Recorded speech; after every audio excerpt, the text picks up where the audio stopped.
Hey, this is Anney. And Samantha. And welcome to Stuff I Never Told You, a production of iHeartRadio.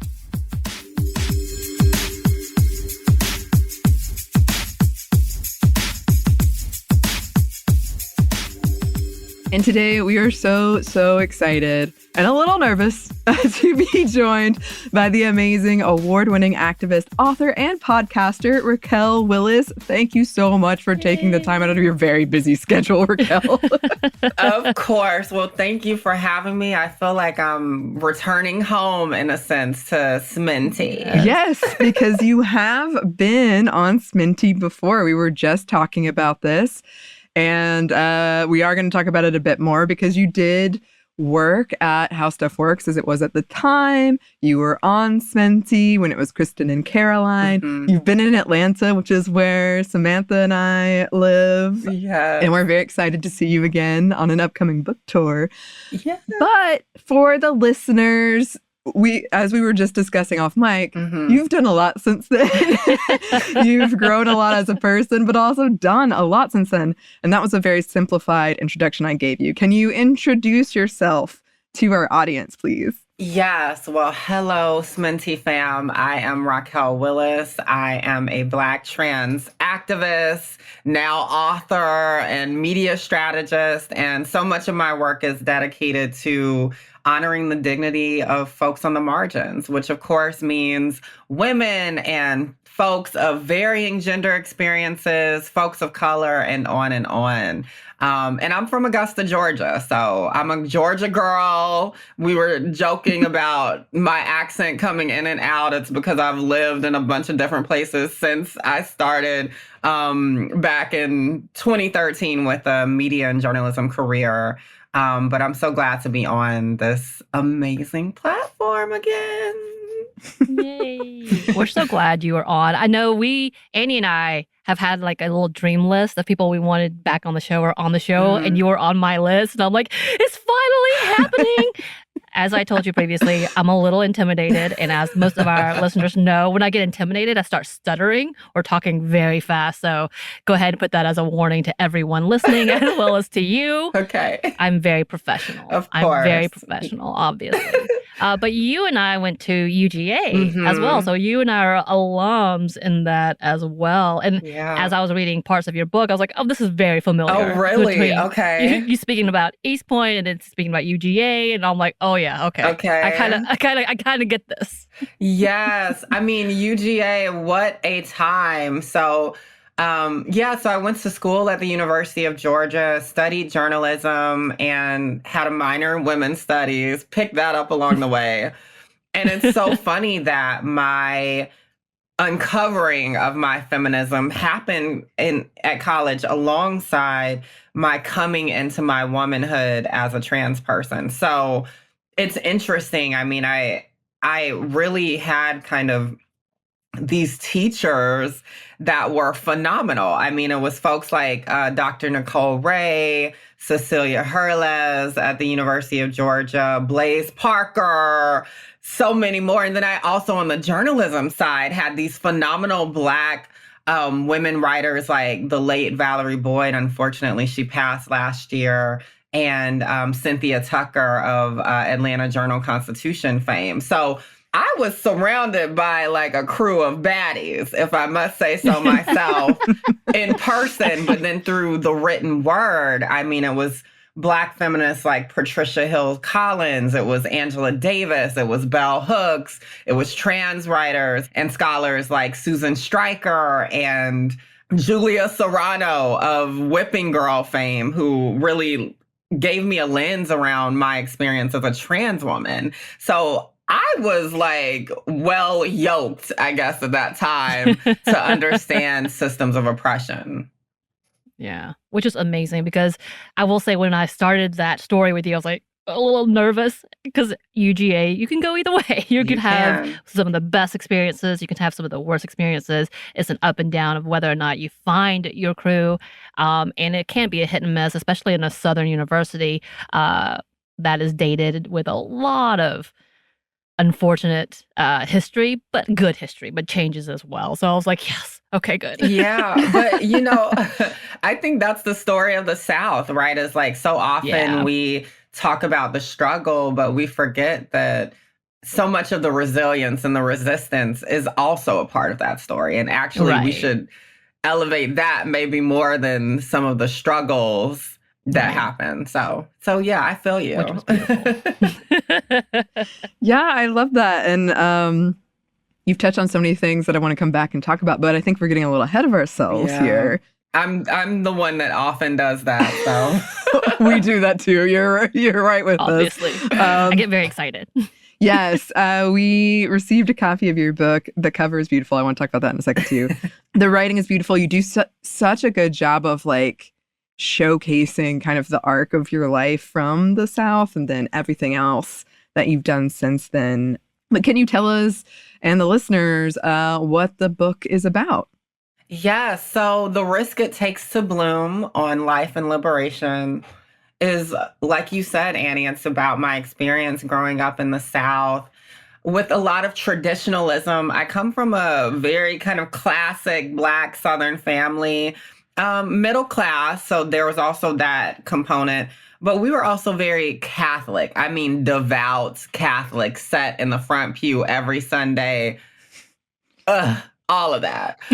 So it was a lot of wading through these expectations of who I was supposed to be. And so I talked very candidly about my relationship with my father, who was very loving and very, very much a fixture in my life. And also in that love, so much of it was about rearing me in a certain way to embody particularly Black masculinity, which was not really in the cards for me, whether I tried or didn't try. I was bullied, I was called so many names, and along the way realized I was different. And so that's kind of the first half of the book, is like you get that journey all the way through what you mentioned, Samantha, me finding my trans womanhood in college.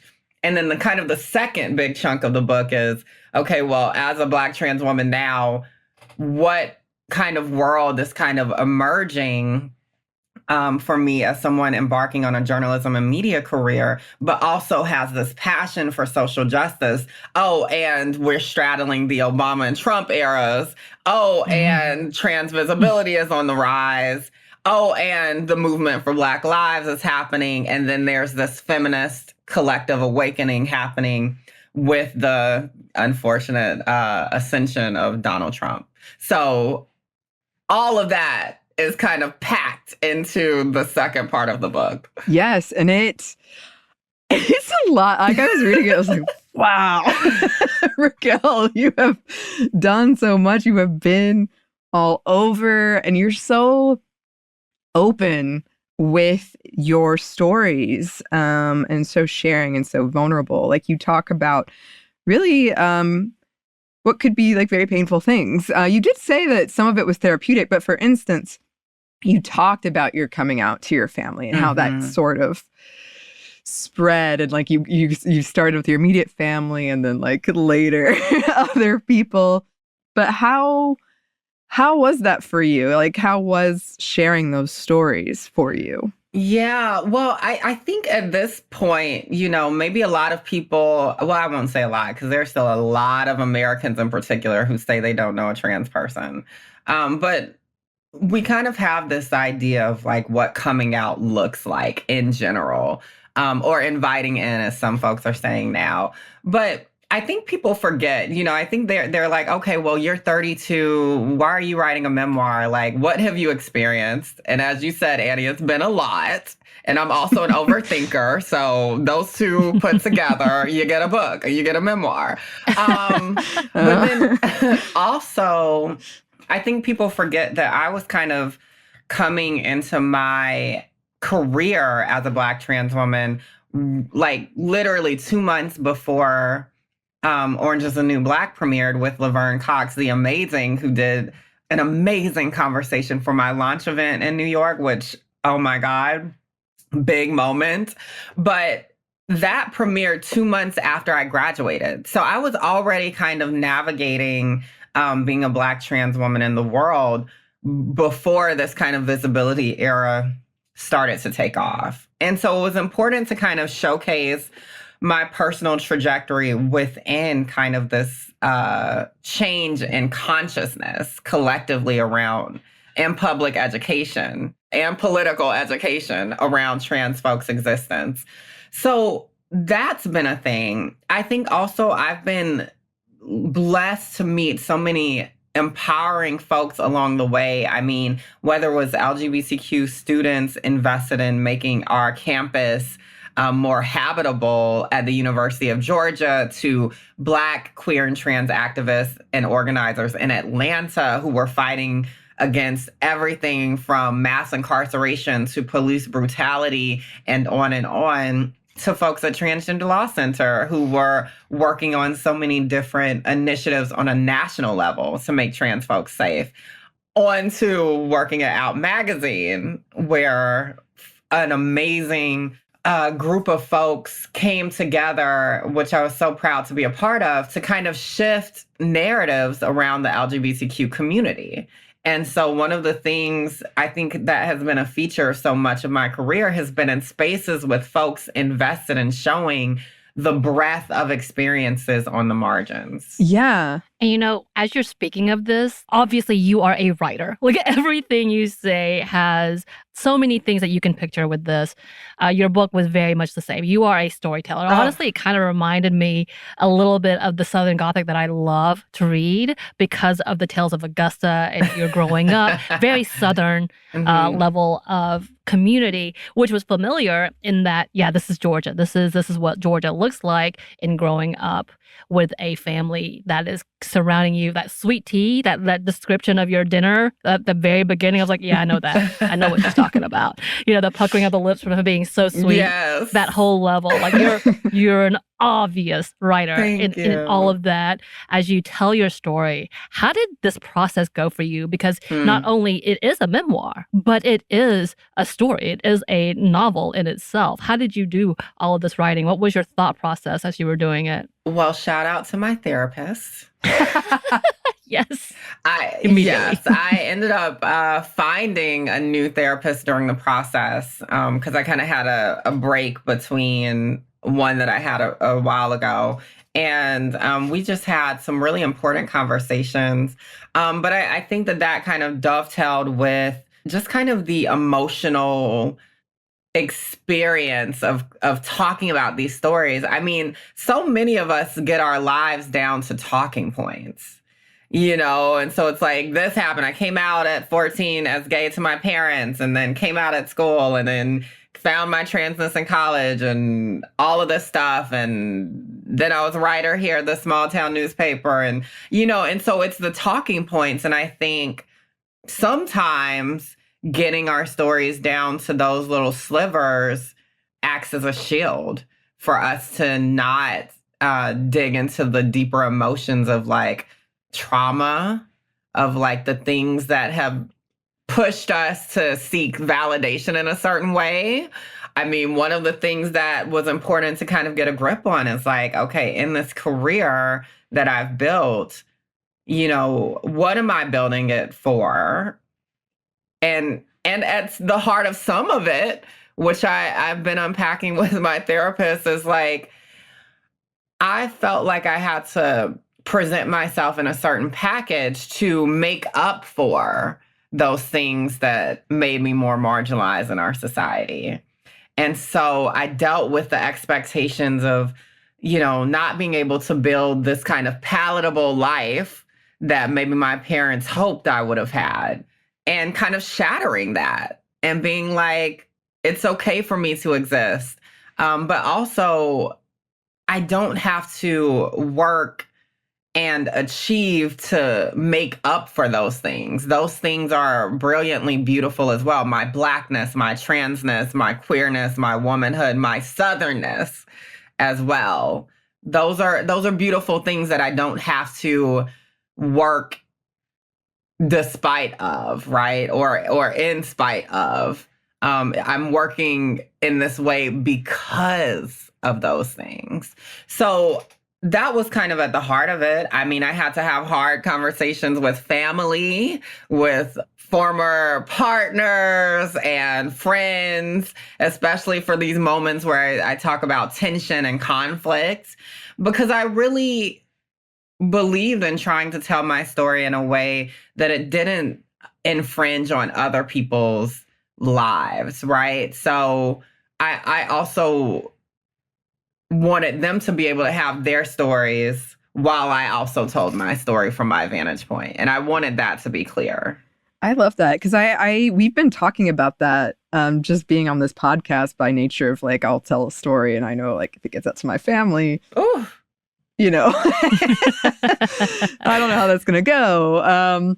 I think that's great that you reached out to people and had those hard conversations because telling such a story like this is so personal. And there's power in it, right? Like there's power in being a storyteller and telling it on this level, which you just spoke to for yourself, right? And I had a duty to not move from that place of hurt and harm and trauma, to not move from a place of vengeance, right? And which is something that people can easily do when they have a platform. We see it all the time. Yes. Yes, we do.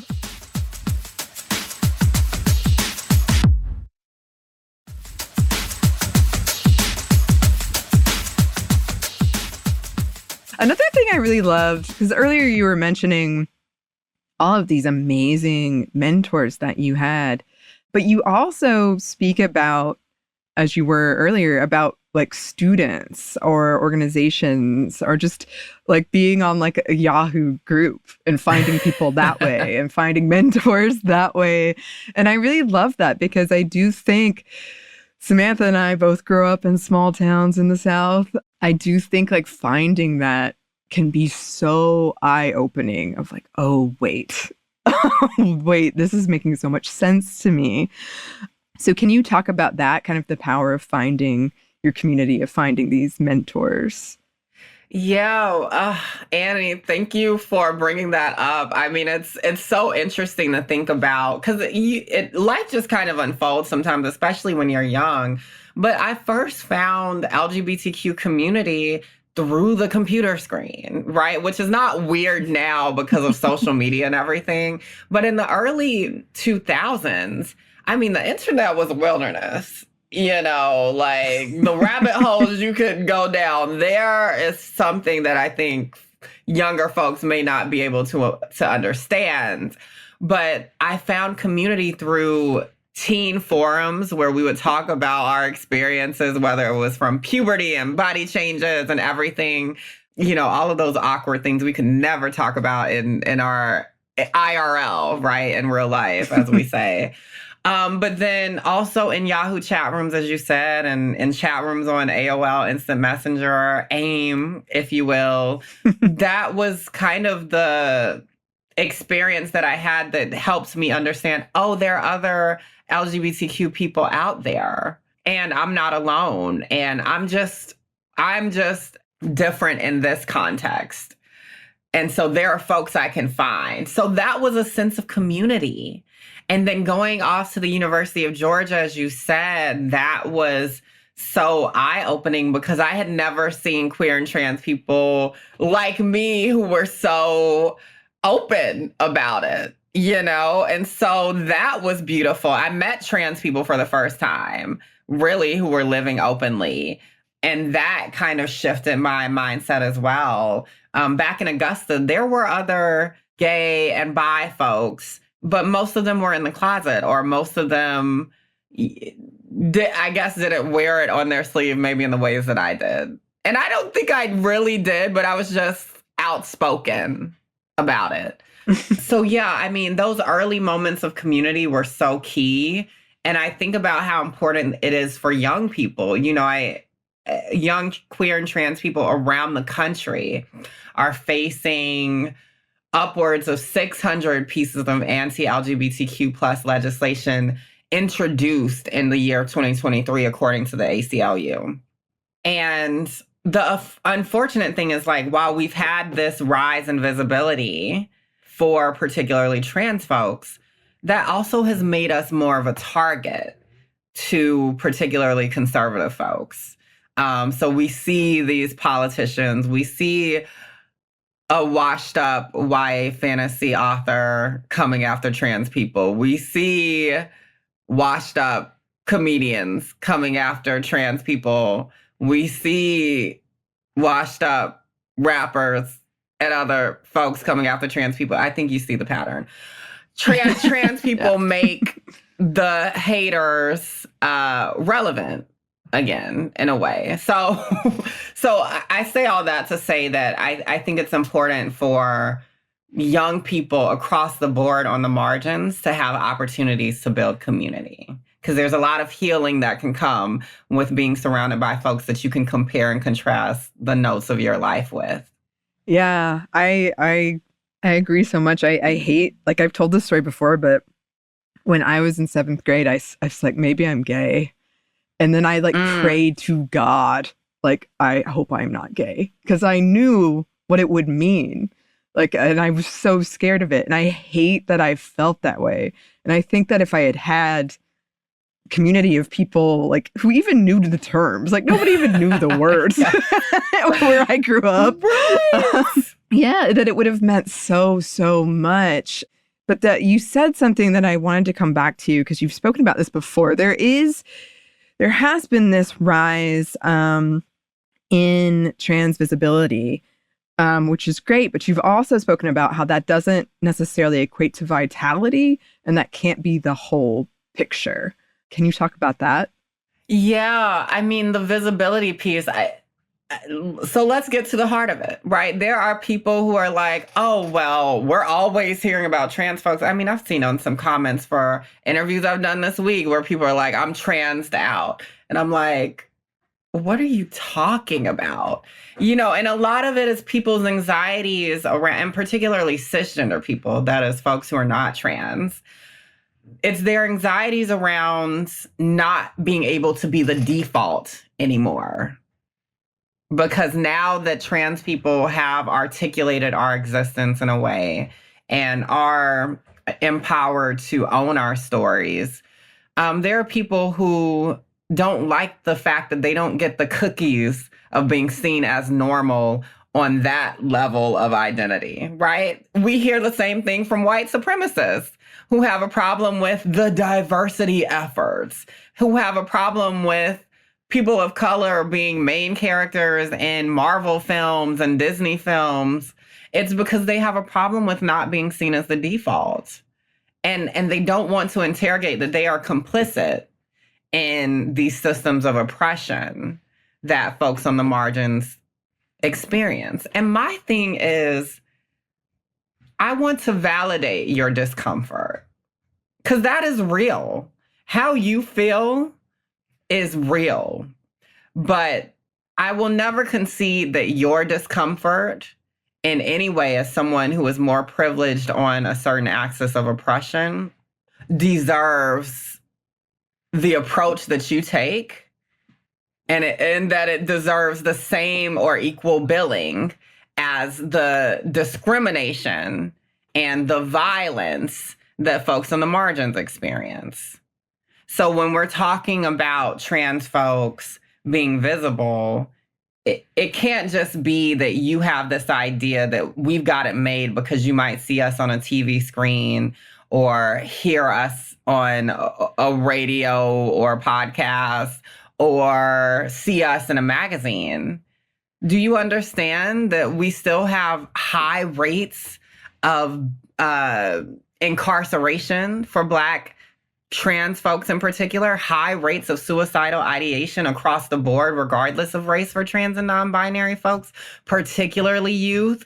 Do you understand the barriers of healthcare? Oh, because people are trying to pass legislation to keep young people and adults from accessing what we call gender affirming care, which is really just healthcare.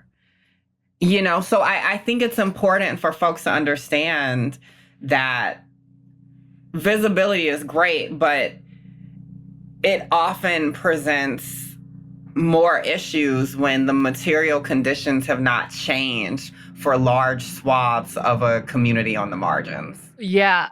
I think it's kind of funny that, and I say this funny as in sarcastically, that the idea of just being seen, which is the visibility, to exist, and then to have one out of 1,000 other types of gender ideas be there, and that's the cause and the focus. When in actuality, it's like, no, you just notice this one because it's unusual, which is the unfortunate part, is that it shouldn't be that this is rare. This should just be on that level of the population. Like, as is in reality, it should be represented. And yet, because it is unique, you are offended by something that is unique because we don't see enough of it, which is the conversation in itself. That should be what we're focusing on, not the fact that they exist. It's like, what are you talking about? The reason we're talking about it is because more and more people are going after that one small group of population, not even that small, is smaller than what you have heard before. So therefore, all the attacks do not, the ratio is off. The amount of anti-trans bills to the population that just wants to exist doesn't make sense. Right. What it should be against, there should be more anti-cis white men bills, as we see in the statistics of it all. Should it not?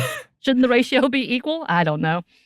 I say this as I'm just get angry and like just common sense of it. No, you're right. I mean, come on from the pulpit, honey. You was preaching.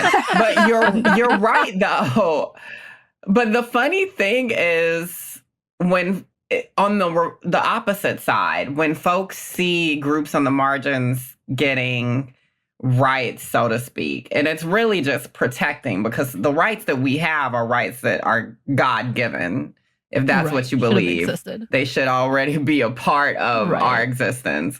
But protections for women, protections for LGBTQ plus folks, protection for people of color, immigrants, religious minorities, and on.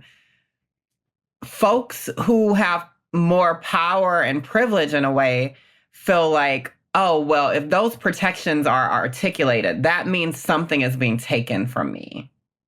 I mean, that's where we get all of this BS around the great replacement theory and all of this stuff, right? Is that there's this idea that people are taking your spot as the main character, particularly of the American story. But you still get to be a main character, honey, but you have to understand that you have the capacity to be both a hero and a villain, to be both an oppressor and be oppressed. And that's everyone across the board. And so who are you going to be in this moment? Because the information is there, honey. And the information, including what you have written, which, as you were talking earlier about gender ideals and the fact that really people assume something's a norm, when in actuality, you talked about the fact that we're all gender nonconforming in some way. And I thought about this earlier. I was like, because I'm not as girly as I should be in accordance to what people said girly should be. And this is one of the reasons I had a fallout with religion in general, because I wasn't kind and gracious. Like, not kind. I'm nice, but I'm not like gentle. I'm not looking to have 10,000 children. I'm not looking for marriage. I don't need someone to lead me. I just want to be. Just leave me be, essentially. And that does not go in accordance to a lot of the religious things that I grew up with, which we talked about so often. But you talk about how this idea that we're all gender nonconforming, that is important, and why your book is important for this conversation. Can you talk about that a bit more? Yeah, well, when I talk about gender nonconforming, there's different levels, right? I think in general, you know, we have to be having a conversation around how gender fails all of us. The cis heteropatriarchy and its expectations fail all of us. So yes, I'm talking about my experience as a Black trans woman, but it's not so divorced from what cisgender men and boys experience around being told they literally can't cry without their validity being called into question, or like the color pink, or be affectionate or soft or sassy, as the girls talk about on TikTok these days. But then on the other side, of course, cisgender women and girls are told exactly what you're saying, Samantha, that you can't be a strong, brilliant, capable leader. You can't be independent. You have to have your destiny attached to the domination of whatever random cishet man is beside you. That is a gender failure. Like, that is a failure of the cis heteropatriarchy. And I think with trans and non-binary folks and queer folks and folks who understand that they are gender non-conforming, those other folks have an opportunity to see us as windows of possibility in a world where we can all be a bit freer to like and live and love and navigate the world in the ways that we all deserve. And so that is a piece of it. I think also in the book, I like to flesh out as well in terms of how racialized gender experiences play out, right? Because there's a way also that people of color are inherently regarded as the other and in fact often seen as gender nonconforming too. So one of the experiences that I witnessed in the movement for Black Lives was that there was a decentering of a conversation around particularly patriarchal violence, you know? So the dominant frame was like, we can talk about state violence because that is easier, I think, or a smoother conversation to have, because often we can talk about a white supremacist system, right? The criminal injustice system and on and on. But when we're talking about patriarchal violence, well, now we're throwing in a whole bunch of nuance, right? Because then we have to be able to own that even as folks on the margins, whether you're Black or Indigenous or any other kind of color, right? That you also can be an oppressor even within your own group in that way. And so what does that mean? And so I try to talk about that. I also love, of course, talking about within feminism. We've had a long history of schisms and fissures between various factions. I mean, definitely it came to the fore in the second wave where, you know, we're talking about the Lavender Scare and the way that lesbians and queer women were sidelined. Of course, Black women were sidelined and created their own feminisms. Chicana feminisms, third world feminisms, and so much more. But even before that, when we think about people like Elizabeth Cady Stanton and Susan B. Anthony, who are heralded as, you know, white feminists, pioneers and heroines, they definitely turned their backs on particularly Black folks at that time. They were in conversation with Frederick Douglass and Ida B. Wells Barnett and so many others. And when it seemed like it was going to be impossible to get women's suffrage as soon as they hoped for, because there was a prioritization of talking about, of course, emancipation from, enslavement of Black Americans, they turned their backs on that cause. And so we have to be able to talk about, even within our progressive spaces, so-called progressive spaces, systems of oppression have played out throughout time and continue to today. And you do a great job of breaking that down in your book. Like, honestly, I have all of these bullet points I want to ask you about, and like, we don't have the time. I know. Because you talk about, you have conversations about like dating and stealthing at work, your experiences in activism, which I do want to come back to at the end. You do such a great, I mean, go buy the book. Go buy the book and read it.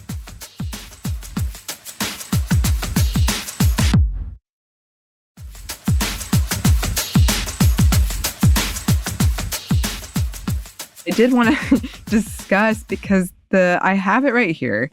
The cover is so beautiful. Thank you. Can you tell us? And you have a great story about the imagery of it, and the title. Can you tell us about that? Yeah. So The Risk It Takes to Bloom comes from this poem that I first heard from at the top of an Alicia Keys album.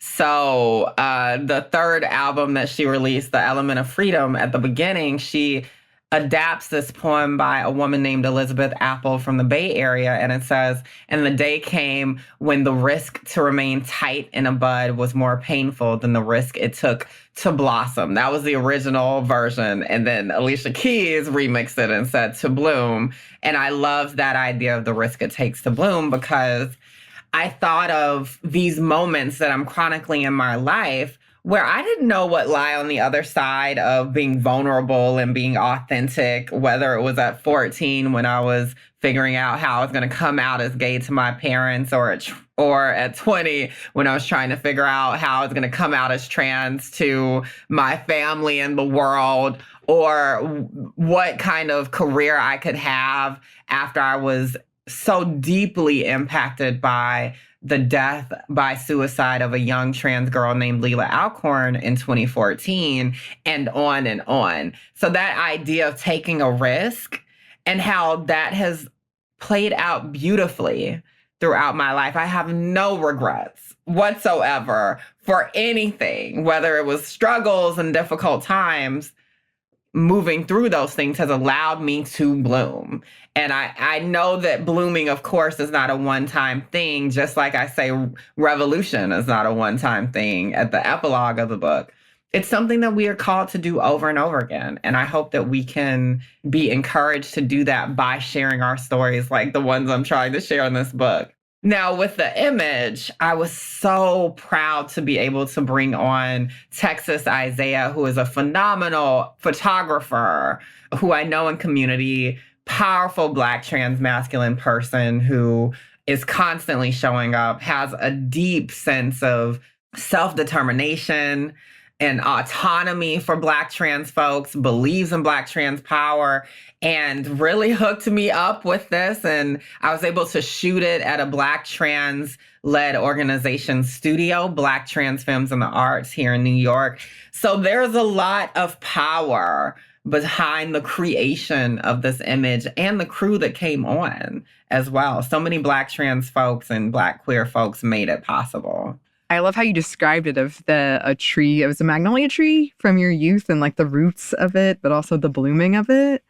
Yes. So one of the early short stories I tell is about this magnolia tree in my backyard growing up. It was our neighbor's tree was kind of reaching over this fence. And I remember the petals of the flowers being, powdery and fragrant, and these creamy beige petals and the waxy green leaves.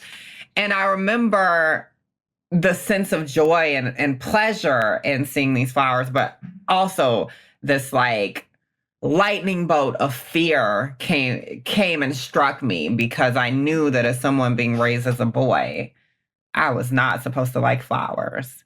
And so I was not supposed to want to feel precious or beautiful or soft or deserving of affection. And so that is a theme that I return to throughout the book. Yes.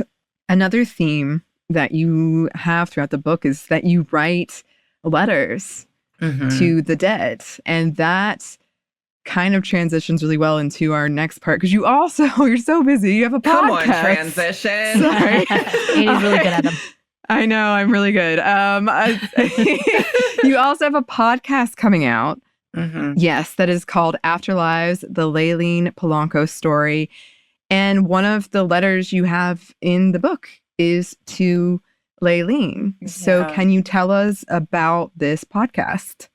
Yeah, so Layleen Polanco was a 27-year-old Afro-Latina transgender woman who died in Rikers custody in June of 2019. I first heard about her story from a dear friend and fellow organizer, Eliel Cruz, who at that time was working at the Anti-Violence Project in New York. And within days, it became clear to me there was this emerging movement from Eliel's efforts, but also from the sister of Layleen, Melania Brown, her efforts, and then, of course, this vast community that mourned her death. And it's so important for us to tell this story because we're having a conversation around state violence that we often don't discuss and neglect in particular of someone like Layleen. She had epilepsy and schizophrenia, and so being held in solitary confinement, which happened after she was already held on a $500 bail that her family did not know about, after already experiencing harassment and arrest around sex work from New York Police Department officers. She was held in solitary confinement at a point, and the UN says that that is torture. And so it's important for us to grapple with the literal torture that is happening to folks on the inside, especially Black folks, especially trans folks, especially women. And so Layleen's story gets at the heart of the issues with these systems of oppression. But we also have the opportunity to do something different with this true crime format that historically has been very exploitative. We get a chance to flesh out the rich environment that Layleen came from, whether it was her chosen family, including her mom, Araceli's, and her brother, Solomon, but also her chosen family. She had a community mother, but she also had the House of Extravaganza. So we get a bit of the ballroom culture and how that influenced her life. But we also talk about the legacy that came in the wake of her death in Riker's custody. So she became the glue between so many different movements, whether it was the movement to decriminalize sex work in New York State, or the movement to halt solitary confinement, or to end bail for folks being held pre-trial, right, in these harrowing conditions in Rikers. But also around why there's been so many folks calling to close Rikers Island for years. So Layleen is a lightning rod, and her unfortunate death really galvanized so many folks and led to some changes to hopefully make it so that there are less folks dealing with the conditions that she did when she was still here. Well, you spoke on a lot of things with the podcast, which is very, very exciting because there's so many questions to that. As you know, I'm sure you know, the things that are happening in Atlanta, we're talking City. about a lot of the, Cop City, and then the reopening of Fulton County jails, which was one of the worst jails in, honestly, Georgia history, with so many problematic issues. Yeah. So all of these conversations are so important. It keeps coming back around. Unfortunately, I hate that it dies out. It has to have something big to happen again in order to restart this conversation. But it's so important to have things like this podcast as a way to start up educational conversations, but also empathetic conversations. And we've talked about how trashy, I'm going to just say that, true crime has become because of the exploitive natures. And many of the times, they just neglect the family altogether, or do it without permission, or do it like in a way that's so horrifying, almost like a fantasy storytelling level that just makes it so heartbreaking to hear, because you know this is torturing the families once again. But you do an amazing job, from what we gathered, that including the family, making sure they are part of the story, that they're telling their story as well. Can you kind of talk about how that was working with a family, as well as why it is important to do it this way?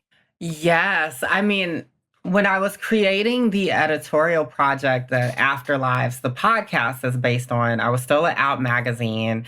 But I will say, I think that was one of those moments in my career where my community organizing background really gave me the tools to hold court in a way for grieving families like Layleen's.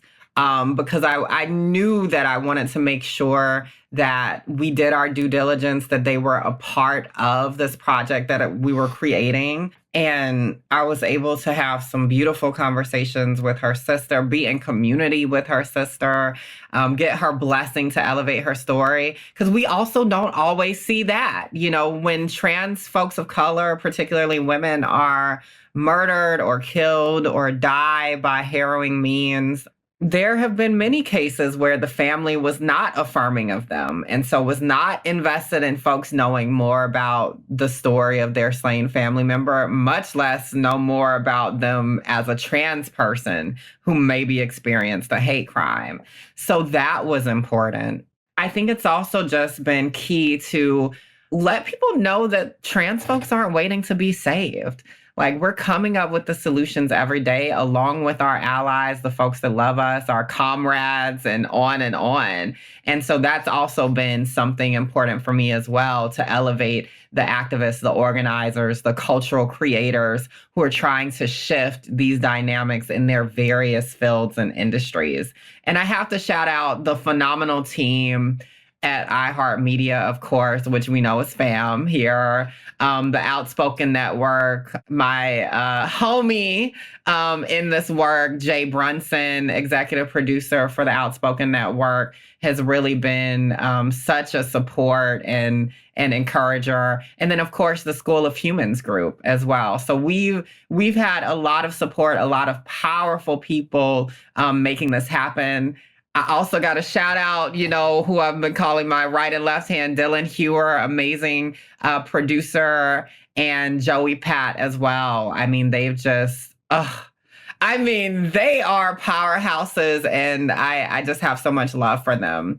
And then if I may, Samantha, I think your point around Cop City is so key. We have to be having these conversations around law enforcement, around the state violence and brutality that happens. I mean, we can't talk about Cop City without talking about Tortuguita, an amazing non-binary activist who was murdered by Georgia State troopers last year, or earlier this year. It feels like it was last year, but it was earlier this year, and really shone a light on not only how trans folks face violence from the state, but also how Indigenous folks face violence from the state. And I think that is such a salient thing for us to be having conversations around, the indoctrination that many of us receive, and this idea that our governments or our states are inherently benevolent.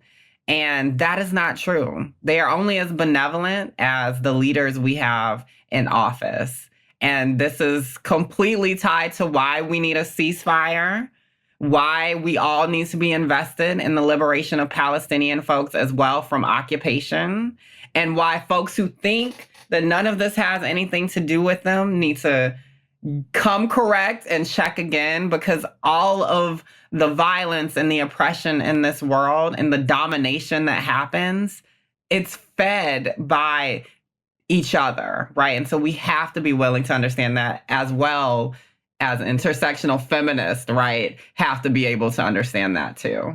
Right. And that's that whole conversation, that this is intersectional. Every bit of these different points and every bit of these conflicts are intersectional, and it does affect everything else. Just recently, Cop City, we've had at least 60 activists being arrested, charged with RICO, which was originally done for, honestly, in Atlanta, it was done for Black gangs. Specific is a racist rhetoric. I've seen it. I worked in the justice system. I worked in the juvenile justice system. I've seen what it was for. It's not pretty.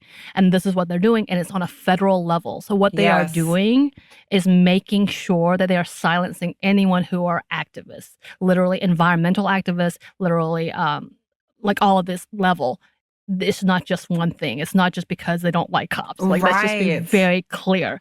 And who is being trained at these stations actually do affect what's happening in Gaza and Palestine. So just the intersectional things. Well, let's add one more element there, because when we think about so many of the mass shootings that are happening, right?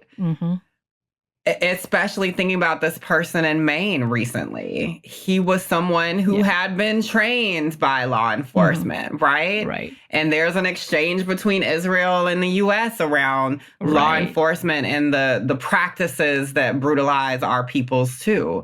Right. I mean, honey, it's deep. It's deep. Like, we could talk about School of Americas here in Georgia as well, and how they trained a lot of Israeli soldiers. We could talk about that, but we're not gonna. I know. You're getting me on my social work level. Don't get me there. We're going there. So good. But there's so much. It's so necessary.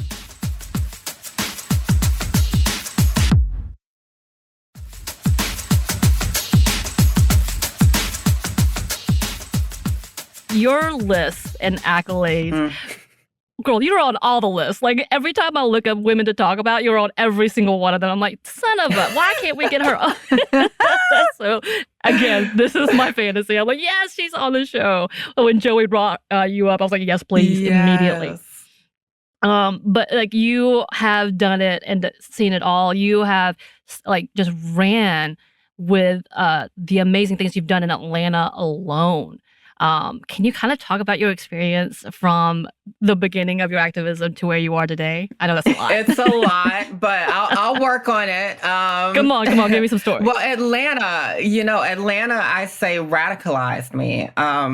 That was where I met Black, queer, and trans community organizers for the first time, who were very, very clear in articulating that they were working on all of these systems of oppression at once. You didn't have to pick and choose in some of the ways that I kind of felt like I had to, especially in college, right? I felt like I either had to be in the LGBTQ student groups or be in the Black student groups. I couldn't be in both.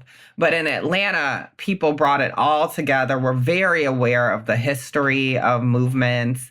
I think about different groups like Sister Song, which is at the front lines of reproductive justice efforts. I think about Song, which is also Southerners on New Ground, which does phenomenal work across different axes of oppression. But my political home till today is Solutions Not Punishments Collaborative, with the amazing Toni Michelle Williams at the helm now. When I first met them, I was an intern. So I would leave my How Stuff Works job and then go do community organizing with Solutions Not Punishments Collaborative. And so we were doing work around the police profiling of particularly Black and brown trans sex workers in Atlanta at that time.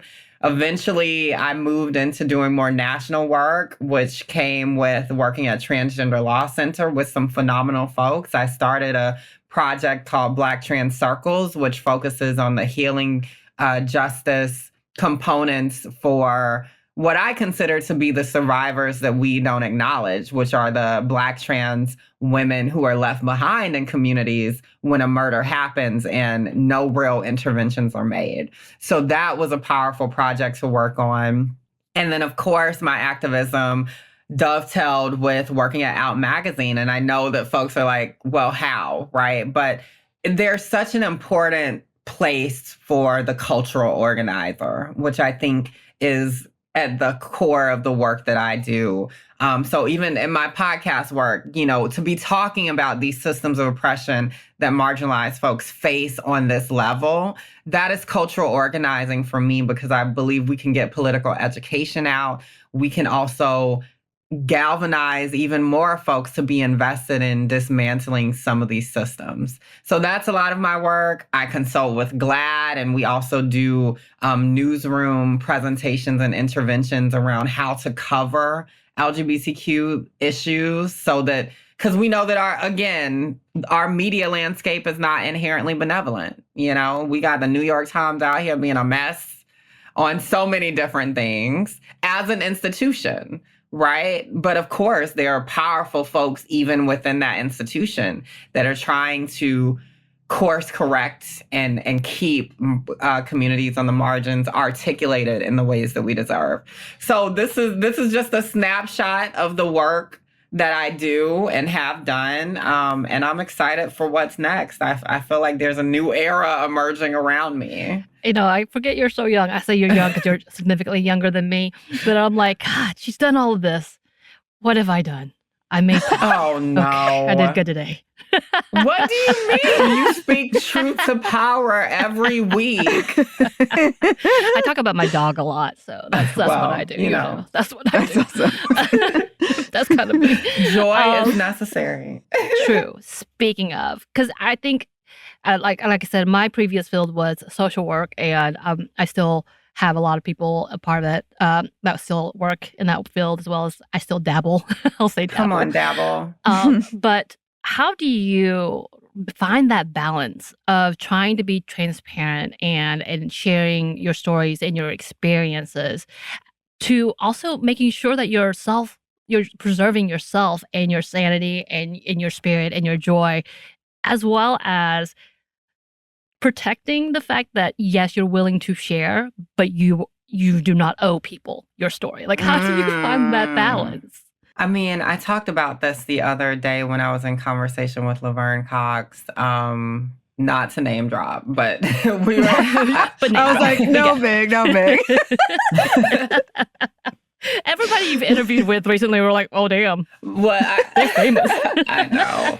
But I mean, I think about this kind of accountability circle. That's kind of the language I was using that I have, you know, whether it's my family, my mom, my sister, my brother, or my chosen family, my sisters like Tony Michelle Williams, Aria Saeed, my friend Chris, Gita Raleigh, and so many others, right? They are a part of this circle that I can just be unruly and messy with, right? And kind of be held accountable to my values around authenticity, vulnerability, showing up for community, and on and on. So that is key, but it's also healing to be able to vent about the world.